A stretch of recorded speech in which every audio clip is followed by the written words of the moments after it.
del libro del Apocalipsis son de lo que conocemos en la teología católica literatura apocalíptica, es decir, que se escriben con un propósito específico, se escriben en un momento determinado. La literatura apocalíptica se escribe en momentos de persecución, y en momentos de persecución para alentar al pueblo de Dios, para llevar esperanza al pueblo de Dios. La primera lectura del profeta Daniel se escribe o lo ponen en el contexto del exilio en Babilonia, en medio de aquel sufrimiento para el pueblo de Israel, en medio de un sentimiento de dolor, de pérdida, de luto, porque han dejado la tierra prometida. Jerusalén está en ruinas, sus tierras, sus casas, y lo más importante, el templo de Jerusalén está en ruinas. Y ante eso, ante un reinado de Nabucodonosor que lo que trae es muerte, persecución, destrucción, lo que escuchábamos en la visión del profeta Daniel es el triunfo de aquel Hijo de Hombre a quien adoran miles y miles de ángeles, presentando ese reinado como eterno, un reino que no tendrá fin y que devuelve al pueblo de Israel todo aquello que en ese momento habían perdido. Esperanza en medio del dolor, porque aquel que se presenta como Hijo de Hombre, adorado por los ángeles, es Dios mismo, cuyo reino no tiene fin y que promete que ningún dolor, ninguna persecución, ningún signo de maldad dura para siempre, y que el único reino que no tiene fin es el del mismo Dios, y que promete será instaurado. La figura de los ángeles manifiesta precisamente ese triunfo, esa fortaleza, ese reinado invencible de Dios. Los ángeles están delante de la figura del Hijo del Hombre para adorarlo perpetuamente. Ahí vemos un punto esencial, decía, de la catequesis sobre los ángeles que nos regala la palabra de Dios en este día. Los ángeles están al servicio de Dios, son criaturas, espíritus puros, sí, pero criaturas. No son dioses, no son semidioses, son criaturas que tienen la función de adorar siempre al Señor, que es ese Rey eterno que trae salvación para el género humano. El texto del Apocalipsis también se da en un momento de persecución. La comunidad cristiana está siendo perseguida por el Imperio Romano, donde muchos han muerto en manos del emperador únicamente por decirse cristianos. Y nos presenta esta visión de San Juan en el Apocalipsis, una batalla donde entra como protagonista el arcángel Miguel, que va a luchar contra el maligno, este dragón rojo, que tiene como nombre, dice el texto del Apocalipsis, Satanás, y que es aquel mismo, la serpiente antigua, que ha hecho entrar el pecado en el género humano. Y de esta lucha encabezada por Miguel y sus ángeles será el triunfo.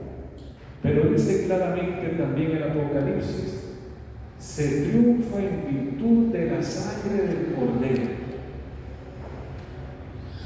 Miguel no tiene ese poder absoluto, sino que vence en virtud de la sangre del Cordero. Porque quien va a vencer el mal, va a destruir el pecado y va a enviar a los infiernos, a Satanás, a sus ángeles y a todas las consecuencias del mal, es el acontecimiento pascual de Cristo. El Señor que con su muerte, con su sangre derramada en la cruz y con su resurrección va a hacer que aquella visión del profeta Daniel sea ahora no una promesa sino una realidad. El reino que no tiene fin lo funda Cristo con su muerte y con su resurrección. Y el arcángel Miguel, príncipe de la milicia celestial, como decimos en el canto, es signo de ese Dios que actúa con poder y que nadie tendrá el poder de derrotar. Precisamente eso significa el nombre de Miguel, quien como Dios. Nadie tiene la fuerza de Dios, nadie tiene el poder de Dios para regalarnos a nosotros la salvación. Y vemos ese otro elemento que nos recuerda la palabra de Dios en la función de los ángeles. La primera lectura nos habla del ángel que está delante de Dios adorándolo siempre.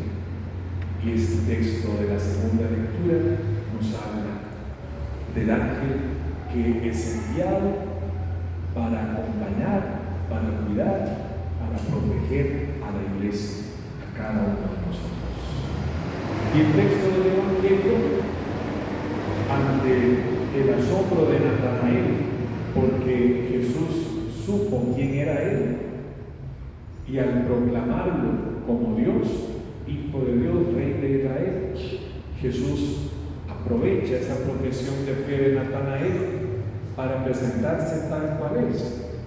Él es Dios, Él es el que cumple las profecías de Daniel, es Él el que está en el trono y hace referencia a la escala de Jacob, aquella visión de Jacob donde Dios sentado en el trono en una escala suben y bajan los ángeles para adorarlo. Y Jesús dice: veréis al Hijo del Hombre sentado en el trono y a los ángeles subir y bajar. Cristo es Dios y por eso la acción salvífica en la cruz tiene sentido y cumple el objetivo. La sangre redentora de Dios mismo que se entrega por nuestra salvación, a quien los ángeles adoran y por quien los ángeles vienen a servir, a cuidar y a proteger a la iglesia. Y decía también, hermanos, que esto recuerda la función de los ángeles de adorar a Dios y de servir a la iglesia, y recuerda el compromiso cristiano, porque la lucha del arcángel Miguel contra el mal que manifiesta el poder de Dios que nos salva, recuerda nuestro camino como creyentes que tiene clara una meta. La meta es participar de la gloria del cielo. Peregrinamos hacia lo que el Señor ya nos ha regalado, el regalo de la salvación. Pero ¿cómo caminamos hacia esa meta? Pedimos la ayuda de San Miguel, pedimos la ayuda de los santos ángeles custodios que celebraremos en estos días, pero si pedimos la custodia de los ángeles, si pedimos la intercesión de San Miguel, patrono de esta comunidad, también significa que nosotros debemos vivir y actuar según lo que pedimos, y es decir, debemos vivir según la voluntad de Dios, teniendo claro que buscamos encontrarnos con Él eternamente y que por esta razón nuestras acciones en este peregrinaje deben manifestar esto. Por eso pedimos al Señor en esta fiesta, lo hemos hecho desde el inicio, que nos permita a todos encontrarnos como comunidad parroquial en este día de fiesta, que nos permita vivir en unidad este día de fiesta y que demos testimonio como comunidad en medio del mundo de esta fe que como iglesia profesamos, haciendo en nuestra vida lo que a Dios le agrada y dejándonos guiar, acompañar